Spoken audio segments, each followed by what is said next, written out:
اگر آپ کو اپنے اخلاق بہتر کرنا ہے، اگر آپ کو جنت میں جانا ہے تو آپ کو کچھ کمال کرنا ہوگا۔ اگر کوئی آپ کو دیکھ کر مسکرا رہا ہے اور آپ نے بھی اسے دیکھ کر مسکرایا تو یہ کوئی کمال کی بات نہیں ہے۔ اگر آپ کو کوئی دعوت دیا اور آپ نے بھی اسے ریٹرن میں دعوت دیا تو یہ کوئی کمال کی بات نہیں ہے۔ اگر کوئی آپ کو گفٹ دیتا ہے اور آپ بھی اسے ریٹرن گفٹ دیتے ہیں تو پھر یہ کوئی کمال کی بات یا کوئی انوکھی بات نہیں ہے۔ آپ کے کمال کا ٹیسٹ تب ہوگا، آپ کے اخلاق کا ٹیسٹ تب ہوگا جب کوئی آپ سے لڑے اور آپ اس جگہ پر چپ ہو جاؤ یا آپ اس جگہ پر معاملے کو رفع دفع کرنے کی کوشش کرو، اس وقت آپ کے جو ہے وہ اخلاق کا ٹیسٹ ہوگا۔ اگر کوئی آپ سے رشتہ توڑنا چاہ رہا ہے لیکن آپ اس سے رشتہ جوڑنے کی کوشش کر رہے ہو، اس وقت آپ کے اخلاق کا ٹیسٹ ہوگا۔ تو یہ ہوتا ہے کمال کی بات، یہ ہوتی ہے ایک انوکھی بات جو آپ کو کرنا ہے۔ اگر کوئی آپ کو گالی دے رہا ہے تو آپ نے بھی اسے سامنے سے گالی دیا تو اس میں اور آپ میں کوئی فرق نہیں رہے گا۔ جتنا اگر کوئی آپ سے لڑ رہا ہے اور آپ بھی سامنے سے اگر اس سے لڑتے ہو تو جتنا ذلیل وہ ہو رہا ہے اتنا ذلیل آپ بھی تو ہو رہے ہو۔ اگر آپ کو اس سے الگ ہونا ہے، اگر آپ کو اپنی عزت بنانی ہے، اگر آپ کو اپنا نام بنانا ہے تو پھر آپ کو اس جگہ میں خاموش ہو جانا چاہیے یا پھر معاملے کو سارٹ آؤٹ کر کے آگے بڑھ جانا چاہیے۔ اس وقت آپ کا پاور ہوگا، اس وقت آپ کی اخلاق کا ٹیسٹ ہوگا۔ آپ کے ایگزام اسی وقت ہوتے ہیں، آپ کے اخلاق کا ٹیسٹ اسی وقت ہوتا ہے جب آپ غصے کی حالت میں ہو اور پھر بھی سامنے والے کے اوپر اپنا غصہ ظاہر نہ کرو۔ یہ ہوتا ہے کمال کی بات۔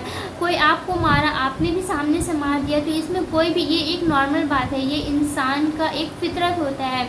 اگر آپ اپنے غصے کو کنٹرول کر لیتے ہو تبھی وہ بات اچھی بات ہوگی۔ نبی کریم صلی اللہ علیہ وسلم نے فرمایا تین چیزوں کو نبی کریم صلی اللہ علیہ وسلم نے بتایا کہ اگر تم ان تین چیزوں پر حاوی ہو جاتے ہو، اس کو اپنے اندر بسا لیتے ہو تو پھر تمہارا اخلاق بہتر ہو جائے گا۔ پہلا یہ کہ اگر کوئی تم سے تعلق توڑے تو تم اس سے تعلق جوڑو۔ ہم لوگ کہتے ہیں نا کہ نہیں اس نے مجھے اپنے کام میں دعوت نہیں دیا، ہم بھی اسے اپنے کام میں دعوت نہیں دیں گے۔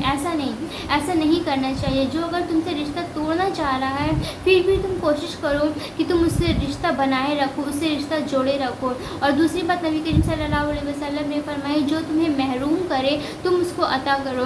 یعنی کسی نے تمہیں اپنے گھر نہیں بلایا، لیکن ہم لوگ کہتے ہیں نا کہ اگر اس نے مجھے اپنے گھر میں نہیں بلایا تو ہم بھی فلاں رشتہ دار کو اپنے گھر نہیں بلائیں گے۔ اس نے مجھے نہیں بلایا، اس نے مجھے دعوت میں نہیں بلایا تو ہم کیوں بلائیں اسے؟ جبکہ اگر تم کو مہان بننا ہے، اگر تم کو اپنے اخلاق کو بہتر بنانا ہے، اگر تم کو اپنی عزت چار لوگوں کے بیچ میں بڑھانا ہے تو پھر جو تم کو محروم کر رہا ہے تم اس کو عطا کرو۔ یعنی اس نے تمہیں دعوت نہیں دیا اپنے بیٹے کی شادی میں، پر تم اپنے بیٹے کی شادی میں اسے دعوت دو۔ بات سمجھ میں آ رہی ہے؟ اور تیسرا بات یہ کہ اگر کوئی تم پر ظلم کرے تو تم اسے معاف کر دو۔ ہمارا کیا ہے، ہم لوگ ایسے، بندہ تو یہی کہتا ہے نا کہ ہم کیوں معاف کریں گے، ہم تو بدلہ لے کر ہی رہیں گے، یہ ٹک فار ٹیک کا زمانہ ہے، جو میرے ساتھ جیسا کرے گا ہم اس کے ساتھ بھی ویسے ہی کریں گے۔ تو نہیں، معاف کر سزا دینے والے، گناہوں کی سزا دینے والے تو اللہ تعالیٰ ہے۔ ہمیں چاہیے کہ ہم بندوں کو معاف کر دیں۔ کوئی اگر ہمارے ساتھ زیادتی کرتا ہے، ہم پر ظلم کرتا ہے، ہمارے ساتھ ناانصافی کرتا ہے تو ہم اس کا معاملہ اللہ پر چھوڑ دیں اور ہم بندے کو معاف کر دیں۔ تو نبی کریم صلی اللہ علیہ وسلم نے ہمیں یہی تین باتوں پر عمل کرنے کو کہا ہے جس سے تمہارا اخلاق بہت ہی زیادہ بہتر ہو جائے گا۔ مشکل کام کرو نا، آسان کام مت کرو۔ غصے کی حالت میں تو ہر کوئی بھڑک جاتا ہے، ہر کوئی غصہ اتار دیتا ہے۔ مشکل کام یہ آسان کام ہے۔ مشکل کام تو یہ ہے کہ جب آپ بدلہ لینے کی طاقت رکھتے ہیں لیکن تب بھی آپ بدلہ نہیں لیتے، یہ کام ہے مشکل کام۔ تو بات سمجھ میں آ رہی ہے میرا کہنے کا مطلب؟ اگر آپ کو ویڈیو اچھی لگی ہو تو لائک، کمنٹ، شیئر ضرور کر کے جائیے۔